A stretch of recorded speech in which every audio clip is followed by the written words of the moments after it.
I thought she would like snuggles. I thought the chewing really wasn't gonna be that bad. I thought any of those things would instantly kill her.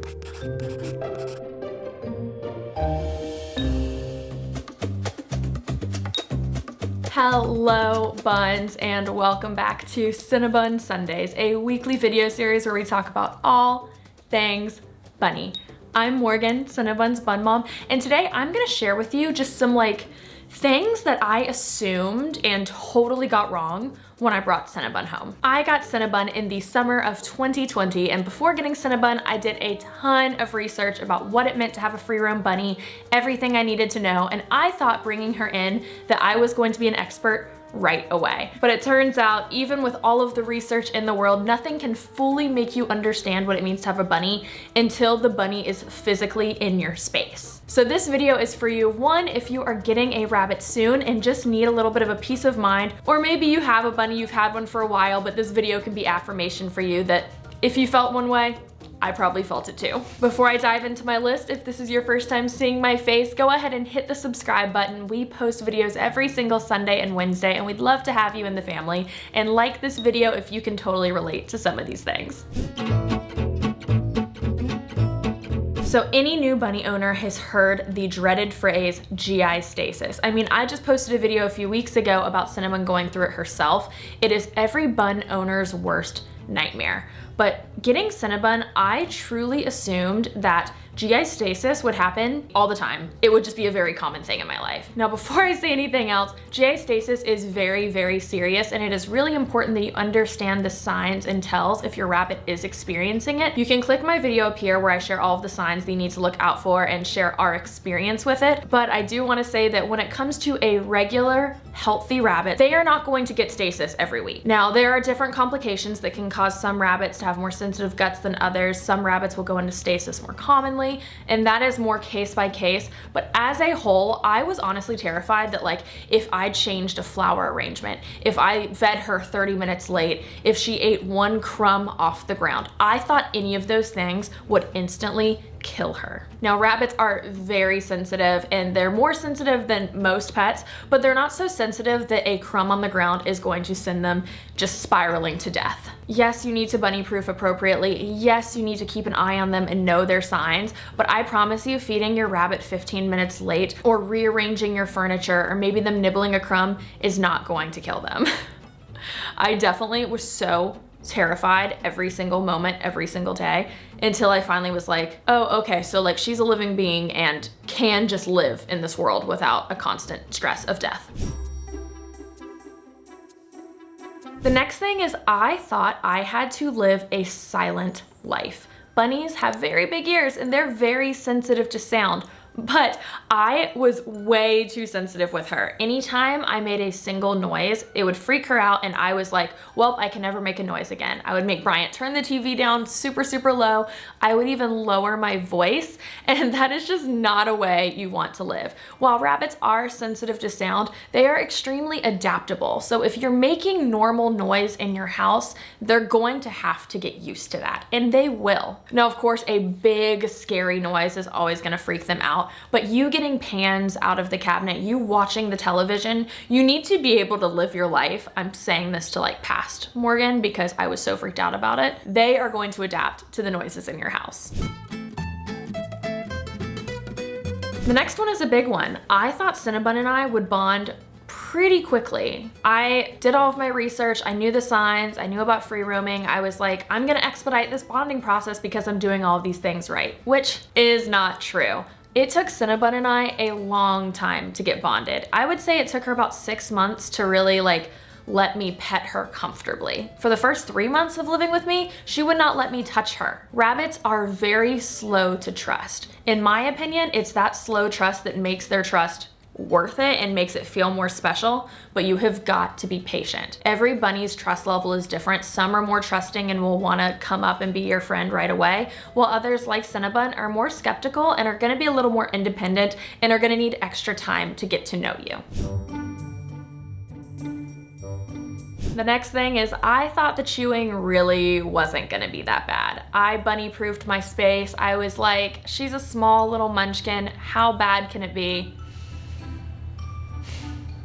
They will chew literally anything, especially when they're babies, because they don't know that they're not allowed to. I think that every single piece of furniture in my apartment that I had at the time when I got her as a baby has at least one bite out of it. In fact, she literally chewed through and destroyed my leather couch. It was the saddest discovery ever. You can bunny proof all you want, but until you get the rabbit in your house, you're not gonna know exactly what's gonna catch their eye.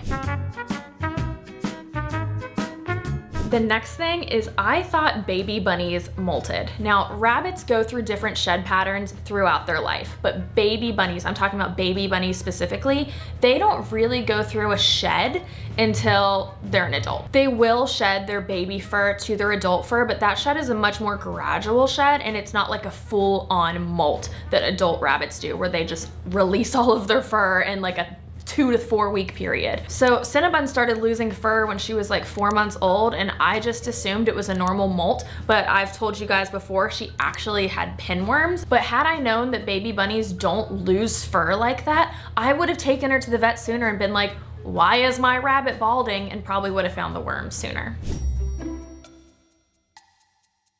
This next one is a big one. I thought that I needed to revolve my entire life around Cinnabun.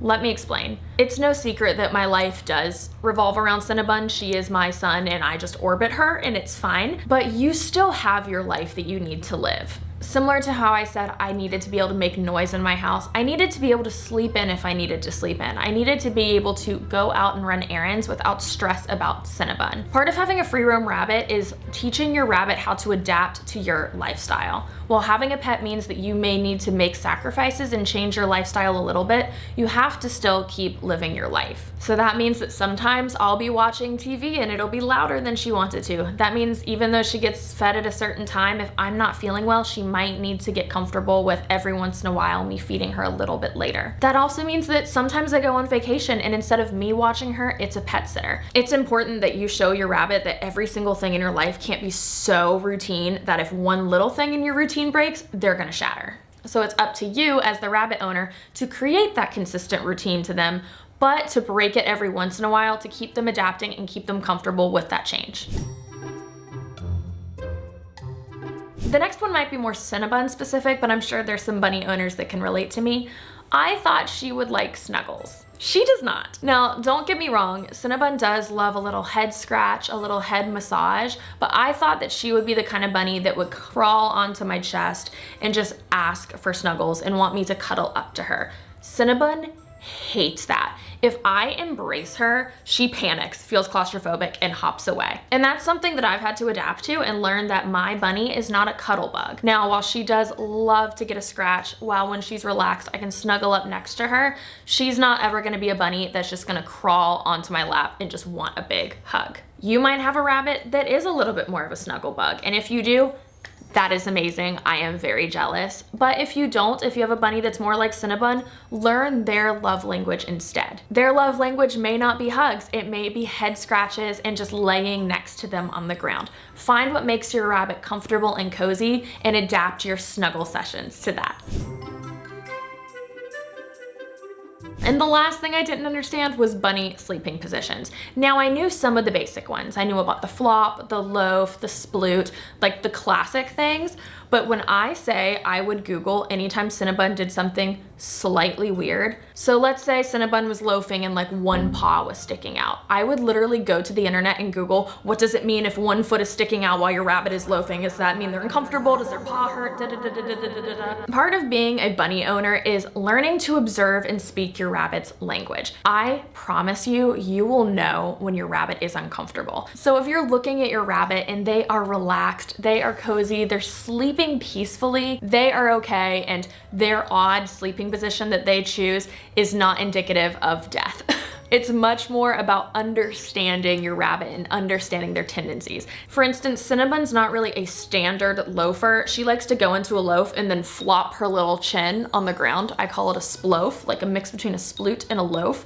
And the first time she did that, I was like, she's broken, she's dying. But really, she's just comfortable that way. And I can tell because she looks very calm, she looks very comfortable, she's acting normally, she's eating, she's drinking, she's pooping. She is okay. So if I can give you any advice here, yes, you definitely should be hyper-focused and be super aware of your rabbit, but also know that they're going to be okay. If you just provide them with a loving home, the food and the life that they need, they are going to love you, they are going to be healthy, and they are going to be happy. Of course, accidents happen, and it's always important to be on the lookout for those telltale signs, but if they are just living their life, let them be bunnies, let them do their thing, and you will learn to speak their language before you know it. Let me know down in the comments if there were any things that you were like hyper crazy about when you got your rabbit. It affirms me and lets me know that I'm not completely insane. Or maybe I am, but hey, that's us, crazy bunny moms, right? I hope you enjoyed this video, and I will see you next week.